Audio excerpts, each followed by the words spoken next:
Thank you so much, Lisa. Thank you. I appreciate it. And welcome, everyone. We're glad you're here. And we'll try to provide you a very concise material on how we build your foundation starting early age. Even though 45 these days considered early age, we can start as early as right after college. All of these principles that we will need to follow in order to create your nest egg in a particular time when you're ready to retire. Retirement usually is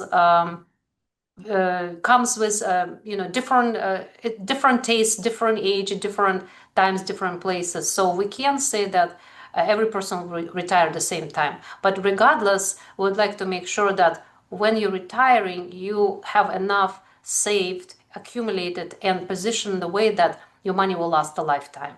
So today we'll examine a few factors that affect your financial future, and also would like to go through the worksheet, because one thing is good to see the pictures and the statistics. Another thing is very important for us to see how the statistics and how this information applies to you specifically through the numbers. So I have a very interesting worksheet we can go over together. And I will be between the presentation and the worksheet for us to come up with certain numbers to give you a good example of how much is enough and how much we need to save. So Social Security replacing 40% of your income.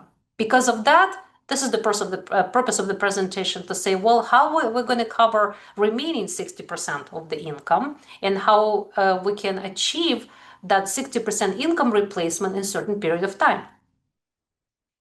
If you can see that the retirement been approached from different angles, it has a lot of moving parts. People buy real estate, have rental income. People buy private investments through lending money to other people, or they invest in the stock market. So we will see that the bottom line is saving early will help you achieve the money. And another thing that I wanted to point out, I believe this is Warren Buffett saying, and he is one of the smartest investors of the century, that it is not return on your money, it's return of your money. So when you're considering investing, you always need to consider how much is principal can be affected by my investment. Can I get my money back?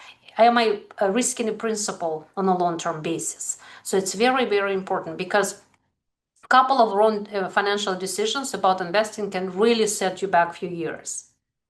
Okay, so boosting your retirement confidence. You can see here statistics that we don't have a very high retirement confidence. Only 20% of people have feel like they're preparing for retirement and doing a good job.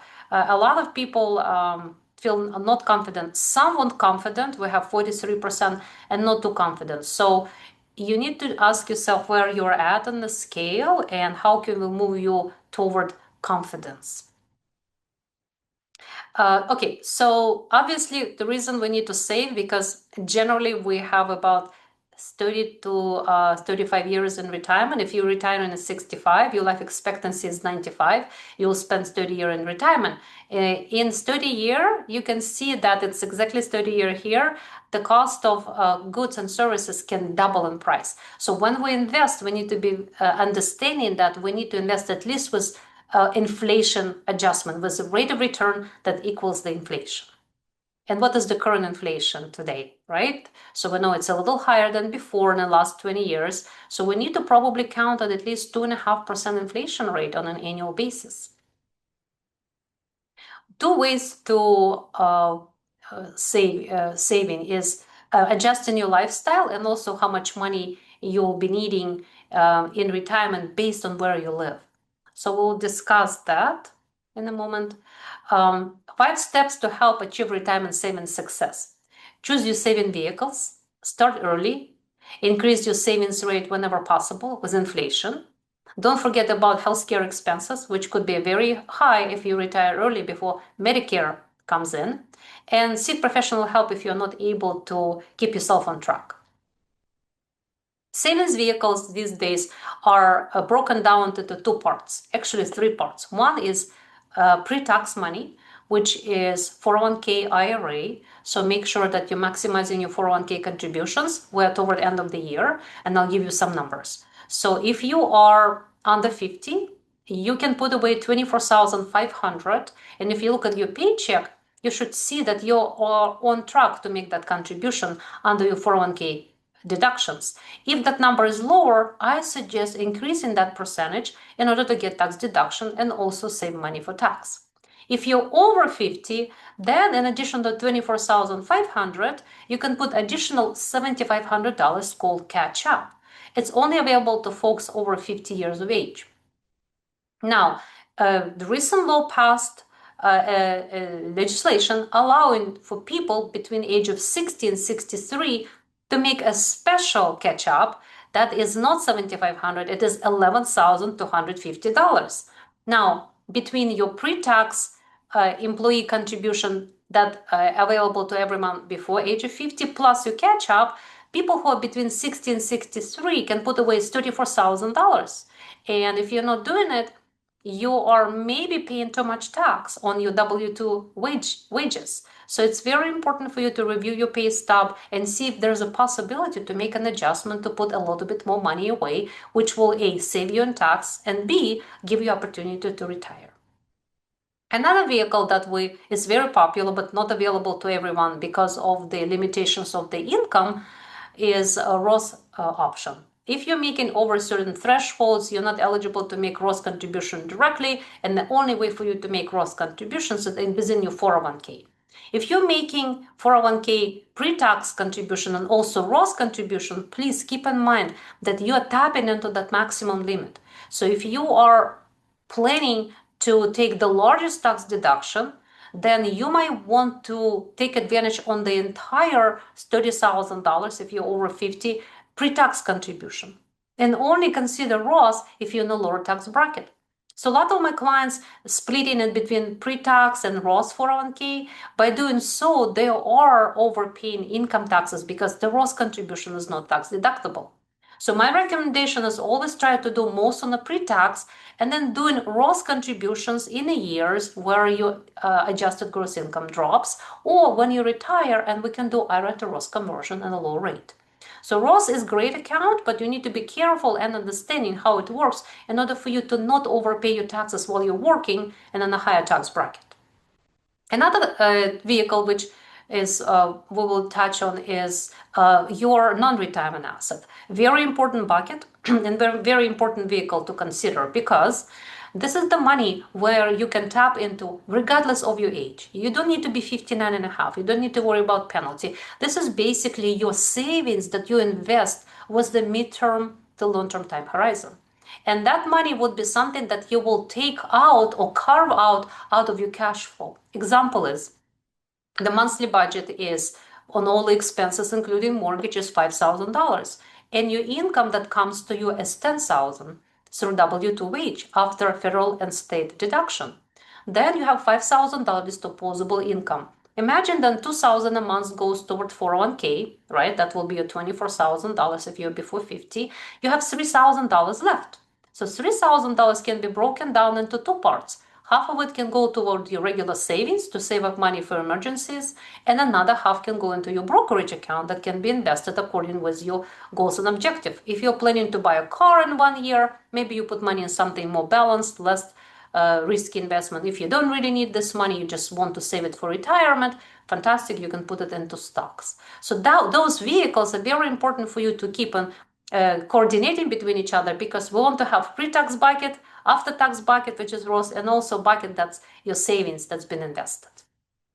All of these three buckets eventually will help you to achieve your goals. So this would be a good time for me to interject you the calculator, which I'm going to move into the screen, and we will take a look how it's going to work for us. So let's talk about your estimated retirement accumulation goal, right? People keep asking me all the time, well, how much do I really need to save? Well, it depends on a lot of things. So let's take a look at this example and see if it makes sense. So I will make it larger so you can see it better. How much do you estimate you will need each year? So in this case, this family, they probably live not in Bay Area, maybe somewhere that is less expensive. They need $48,000 a year, okay? How much do you expect to receive each year from Social Security? Well, $16,000 for one person. Maybe that person didn't work a long time. It's a very small amount. And how much do you expect to receive from a pension? Maybe this person is this teacher, contributed to PERS, so has another pension benefits, which is about $9,000 a year. So when we combine all the line 2 and 3, we come up to the money that will come to the household at the $26,000. Now the difference between line 1, which is $48,000 what you need, and what is coming to you guaranteed from pension benefits and Social Security is $21,000. $21,000 is what we need each year to cover your gap. The gap will be covered by these investments from 401k, Roth IRA, and brokerage accounts. So if you take how many years you have left before you retire, in this case, this person has 25 years. I'm sorry, this person has 15 years. So you can see on the left here 15. So the factor is 34.8. So if you multiply this number, which is 21,819 times 34.8, you come up to $659,000. That's what this person needs in order to sustain themselves in retirement and draw about $22,000 of income a year from the portfolio. So depending on how many years you have to retirement, depending on inflation, in this case, we assume inflation of 4%, which is a safe assumption. This person needs $650,000. So now we need to go back and ask ourselves, well, how much have you currently saved for retirement? Well, $60,000. Saving each, how do you currently have saved up? So 60,000. Using number of years you have until retirement, please find an appropriate growth rate. So if we go to 15 years, our factor is 3.2. So when we multiply 60,000 by 3.2, we have $192,000 will be available to us by the time we retire in 15 years. And then obviously it's not very aggressive investment, but it's good to be conservative when you're making estimates. And then we'll subtract number from 759, we'll subtract 192. And now this is our gap. $567,000 needs to be saved up in the next 15 years. The question is it a possibility? Can we do it? Absolutely. Absolutely. If you put the plan together in 15 years, you are able to achieve that goal. In fact, I've helped my clients to achieve even larger goals in a similar time frame, as long as they're staying invested in the market and they are accumulating assets and adding to their 401ks. So that's how we would look at things when we're talking about how much we need. If you have any questions, you're welcome to ask me. If not, you can put it in your notes and then we can address them at the end. Now we'll move on. Quick question. Yes. Is capital gains tax baked into those calculations? They're not. They're not. It's a very straightforward, very simple calculation. They're not. If you want to run capital gains estimates, if you want to run RMD distributions and many other factors, you need to use, great question, we need to use modeling that's usually available through like a financial planning software or something. This is a very, very straightforward, simple calculations, because assumptions of if the interest rates already there are baked in and rate of returns are pretty muted. So I think you do need to take into account tax implications of investing. IRA distributions are fully taxable. So if you need $659,000 and all of that money in your IRA account, you better save up more like $1.2 million, because by the time you take money out and pay tax, you get to $650,000. So that needs to be considered.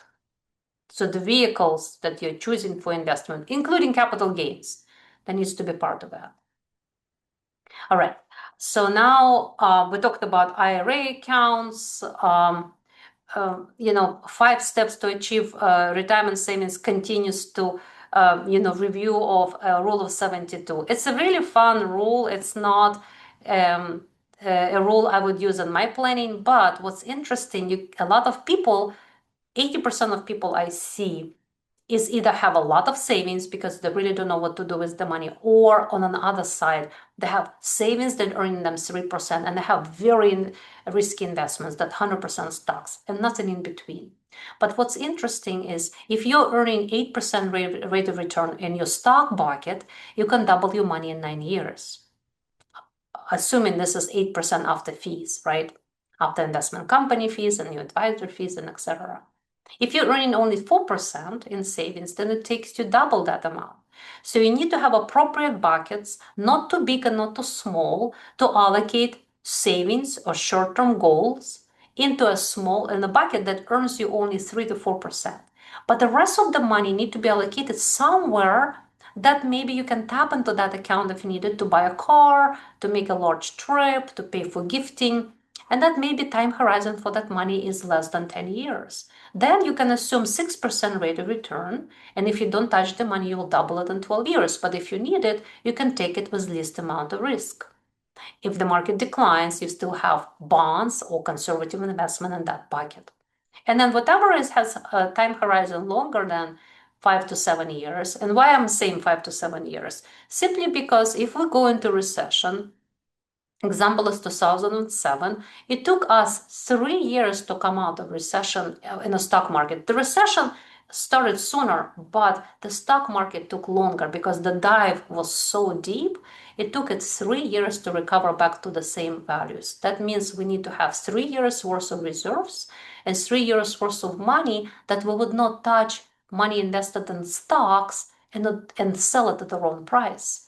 So reserves, growth and income bucket with balanced approach is very important.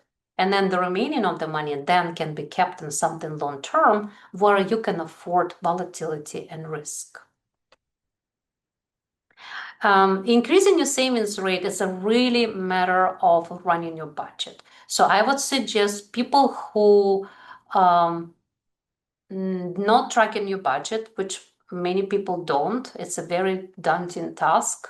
You just try to look at your credit card and bank account statements. You can download them in Excel sheet and easily look through and ask yourself a question: is any of these expenses really need to be? And if they do, can I reduce them by obtaining a better policy? Maybe I don't need this life insurance anymore. Maybe kids grown up. Do I need the subscription? Ask yourself critically, what expenses you really don't need, your lifestyle will not change because of that, and then cut them out. If there are certain things that you have to pay, income tax, property tax, groceries, gas, put them into non-discretionary and break them down between discretionary and non-discretionary to see what discretionary expenses you can reduce. Once you finish that homework, compare those bottom line expenses per month or per year to your income that comes to the household. And hopefully there is a healthy gap between your income and your expenses. Ideally, the gap should be at least 10%, but at 20. Then that gap of 20% savings can go into your 401k, can go into your IRA, can go into your brokerage account. If you don't have that gap, you need to sit down and think about what needs to be changed dramatically in order for you to create a savings rate. Because if you don't have savings, it's very difficult to retire just on Social Security. Very difficult. So that's very important, and we really, really need to consider that. Now, one of the biggest items that's very difficult to avoid is healthcare cost. Now, these days, the employer is helping us with the health savings accounts. And if you're part of that high deductible plan, you can contribute $7,000 to HSA. That's on a pre-tax level. So when you use that money to pay for your co-payment, co-insurance, drug cost, you're paying it on a pre-tax dollar, which means you're reducing your tax liability. And that means more money into your pocket. Some people decide not to use the HSA balance. They use their regular bank account for expenses. They're growing their HSA account like another IRA account, which is great. Because if you're contributing money toward 401k, it is very likely you're not able to obtain an IRA deduction because of your AGI limits. Every time a person is eligible for 401k contributions, their IRA deductibility is constrained due to your AGI. So if you use your HSA account like your IRA account, you have additional savings that you can use. And you can take this money out after full retirement age and use it for medical expenses, not even for medical expenses. So it's going to be all on a pre-tax, all of the tax-free distributions. So it's better to use it on medical expenses. Why? Because once Medicare kicks in, there is a lot of expenses that will not be covered, and you can use this money, and it's not taxable when they're taken out. I don't want to focus on financial professional help. I don't think it's a part of our discussion. But what I want to talk about is what do you perceive yourself? How do you perceive yourself? Whether retiring in Bay Area, retiring and moving closer to kids. Because if you retire here, you probably can need to expect to not cut your expenses and maintain them at 80% of your pre-retirement level. I generally do not cut on expenses at all in retirement. I keep them on the pre-retirement level just to make sure that people have enough money to live on without constraints. So that's very important. If you see that you're not saving enough and your expenses are higher than you would like to be and you cannot save, you need to consider drastic changes to your style, the way your lifestyle, the way you spend the money, or to up your income, maybe going to school, maybe relocating, maybe spending less on housing. I have some clients that live further away, they work from home, so they travel to Bay Area only once a week, but their home values are much less. So there's a lot of things you can do, you just need to be open-minded. Why you might need to save less? Well, if you don't have a mortgage, if you don't have a big debt, then you might not need to save a lot. However, if you are in not a great health and you're retiring sooner, you need to consider how much you can spend on health care. And if you're not part of Medicare at the moment because you're not 65 yet, you need to find a good insurance coverage that's fairly affordable. So you go to California Exchange, you look for a specific policy based on your income that will estimate how much subsidy government potentially can provide and give you a quote for your health insurance. Health insurance is extremely important because if any accident happens, you need to be insured. If you have a big mortgage, if you anticipate long-term care needs, if you have somebody who is relying on your income when you retire, if you are starting your own business, you're supporting kids financially, or you never contributed towards Social Security, you need to save more.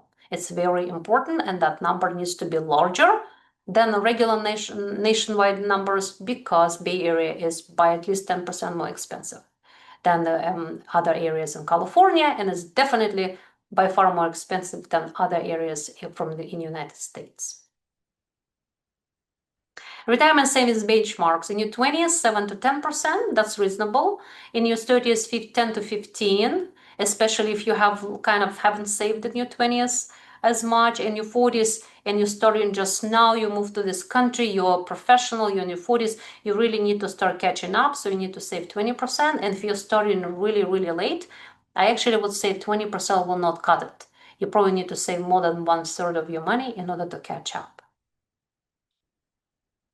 Visualizing your retirement will help you understand how much you need, where you're going to live, and what the qualities of life you want to have while you're not working, right? Because right now we're working, we're spending 7, 8, 10 hours at work. Once we retire, we need to figure out how we're going to fulfill that time and how we can afford to what we want to have. For instance, if you're not travel, do you have a budget? Did you put it in? So very important. All right, so for right now, what I want to do is I want to pause for a moment and I want to see if there's any questions. And then I will introduce a couple more things to our conversation as it goes.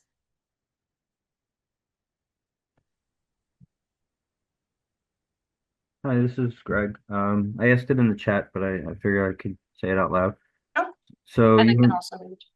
you mentioned the HSA versus the savings use while you're still working. So if I save into an HSA like now while I'm working and then pay out of pocket for those deductibles, then isn't the out-of-pocket payment taxed higher than if I use because the HSA, I'm saving taxes on a higher salary now versus using versus paying out of pocket later when I'm retired and I'm making less, right? So I was trying to understand why someone might use out-of-pocket payments versus the HSA now. Great question. So once you put money in an HSA, this is off your, it's immediately deductible, right? Deducted from your paycheck. So that amount of money that you made, let's say $7,000, is not part of taxation anymore. So the taxation of that is deferred generally. It's deferred if you use this. Deferred means you will pay taxes later on, right?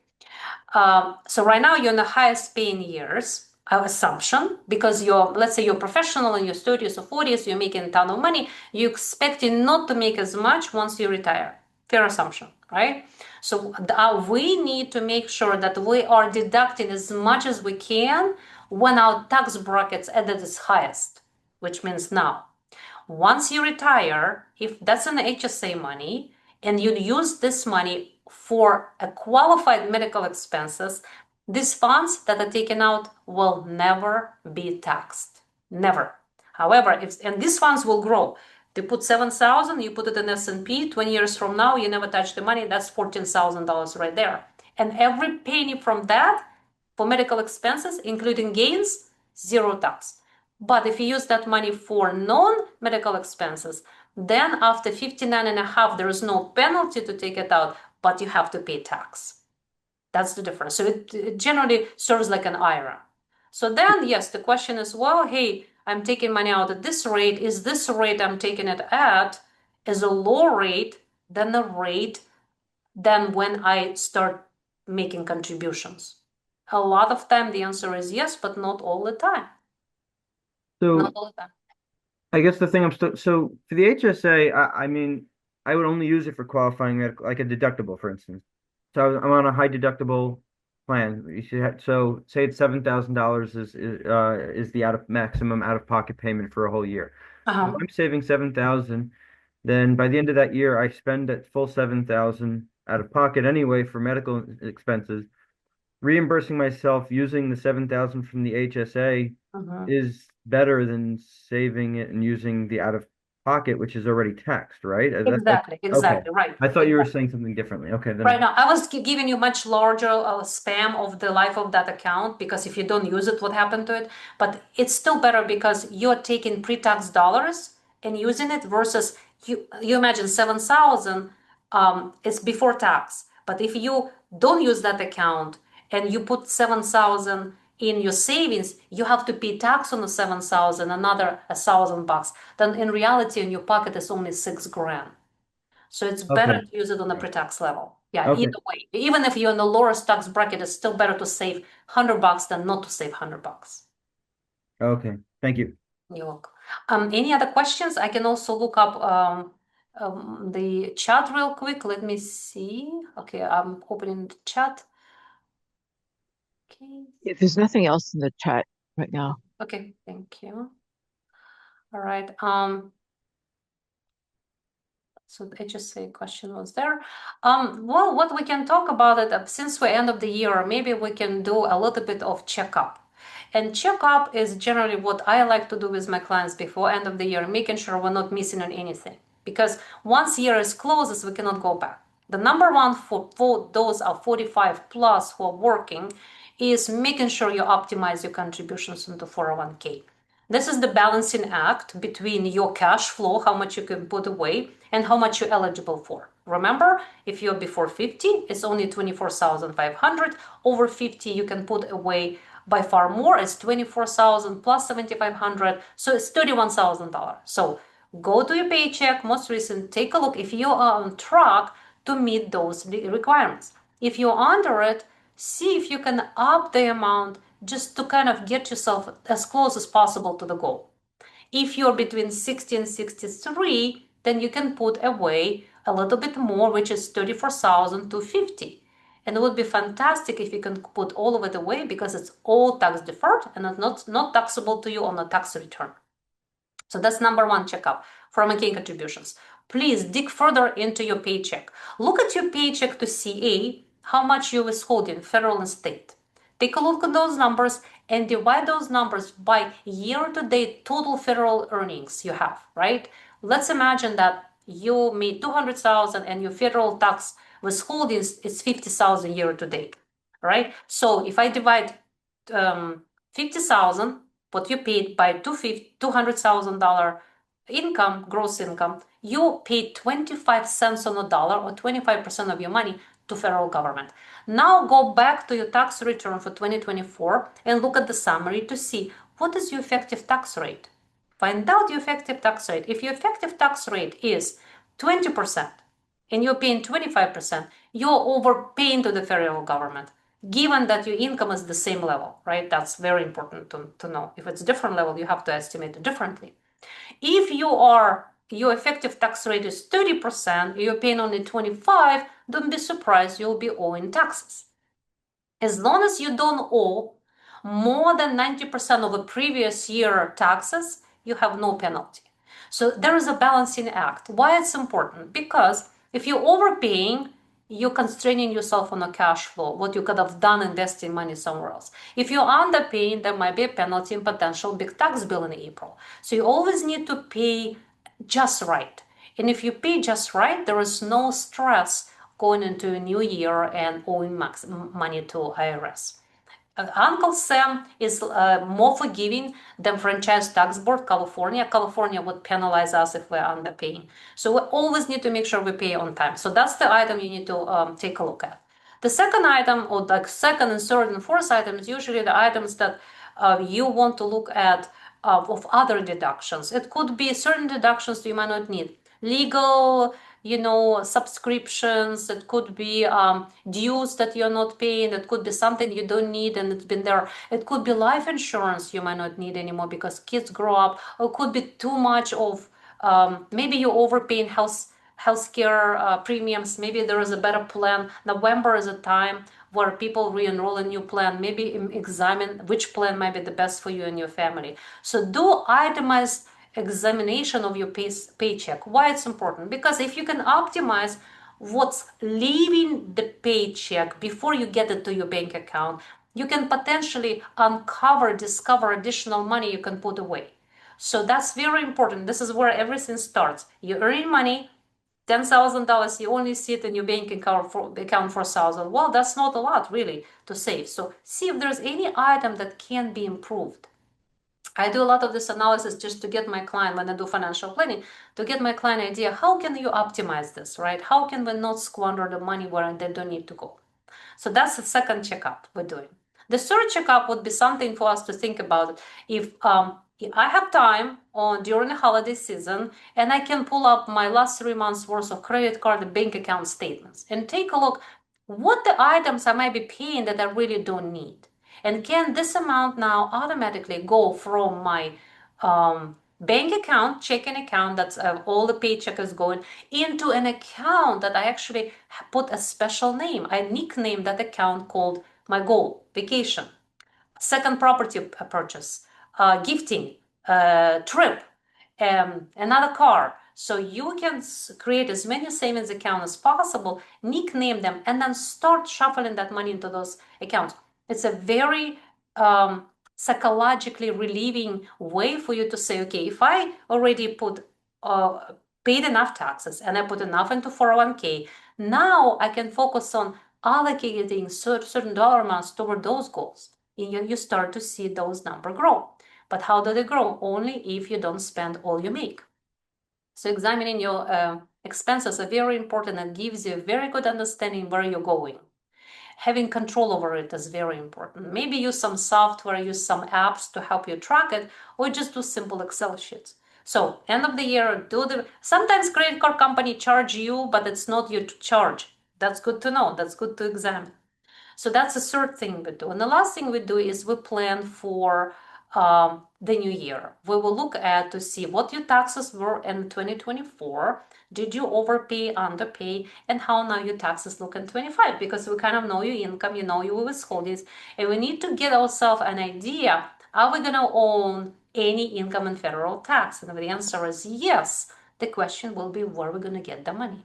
If all the money invested, we need to say, well, then when and what we're going to sell before end of the year. Capital gain planning. So now you will look at all of your brokerage accounts, and the last item you need to find out is how much capital gains so far I have paid through RSU sales, through brokerage account sale. Let's say it's at $20,000. Then you will look at any brokerage transactions that potentially can be sold for loss. Let's say you have an account that has a stock that never goes up. It only sits at loss of $1,000 for years. You can potentially consider selling it if it's part of your strategy and offset that loss, that now a realized loss, against your 20,000 gains you had from RSUs. Now what you did, you minimize your capital gains. You use proceeds from that loss you sold to reinvest somewhere else.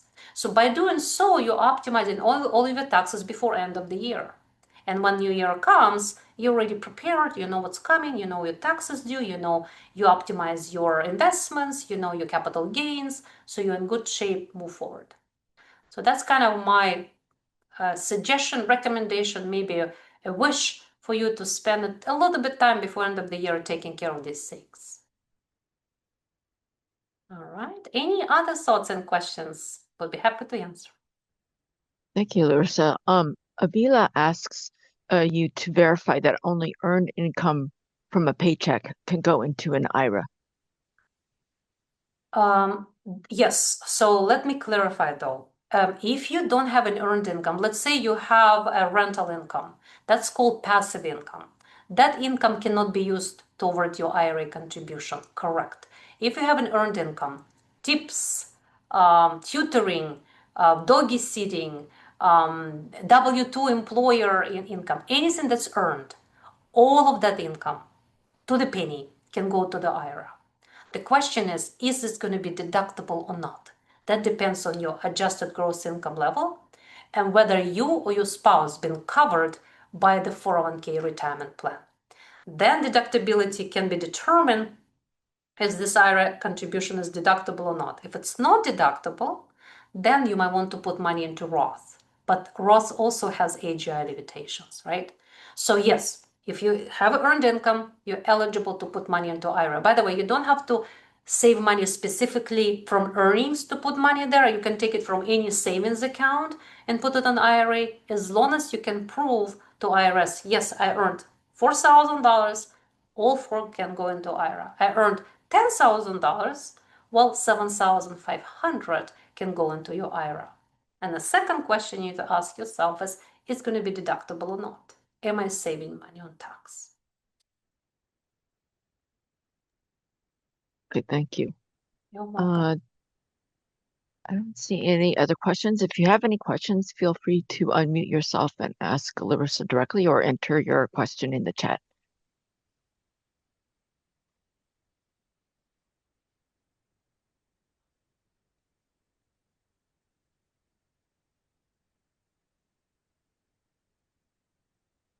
I have a question for 401k.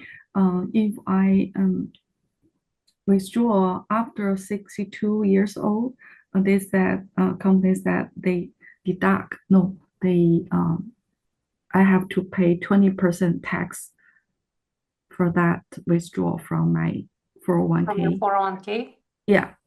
Right. So they basically have a flat 20% tax that you take out. They would take out before distributing you the funds. Remember that money that they took out, they send it to federal tax. That will be your credit toward your future tax liability. It's not going to be wasted. So that number will go on your tax return as a payment for the income you took. And then when all the calculations goes toward how much you paid, that will be one of the numbers. So that money is not lost or hidden. They're here on your tax return. But yes, they do withhold 20%. This is mandatory and Yeah, not avoided. Yeah. Mm-hmm. Doesn't matter. If I pay the tax this year, while working this company, then they may be a total I pay next year or this year just 50% for federal, and California maybe 6%. Total is So 15% federal, then you get a refund. You get a refund. If you overpay tax from this withholding, then they will just refund you the difference. My question is, do I need to put more like it's over 50 years old? You said we can put more in for 1K, Yes, like 31,000. 31,000 total, correct, between catch up and regular. Yep, you can. But my question is, if I pay almost 20% tax for now, and after 65 years old, I withdraw, I still have to pay 20% for the tax. That's the same. So do I need to put something in for 1K? The same Right. tax default. Right. Good. So by the way, this 20% withholdings, it's the only time when your employer would take out while you're still employed. Once you retire, you can dictate what kind of withholdings you want to have. You can say zero withholdings and pay all your tax end of the year. And do you need to put more money into 401k? I would say so, because first, you took money out, right? So they're fully taxable. In order for you to mitigate that tax liability, let's say you pull out 20,000, or let's say you pull out 50,000. So then you kind of want to replenish it. And if you took out 20,000 for 401k and you're now making contribution into 401k of 20,000, you just mitigated that tax liability because you took money out, become taxable. Now you took money from savings and put it back into 401k. But I don't know if it's possible for you to repay. I mean, if you should have maybe taken a loan from 401k instead of doing a direct distribution. Because if you take a loan, it's not taxable to you. What is 401k loan?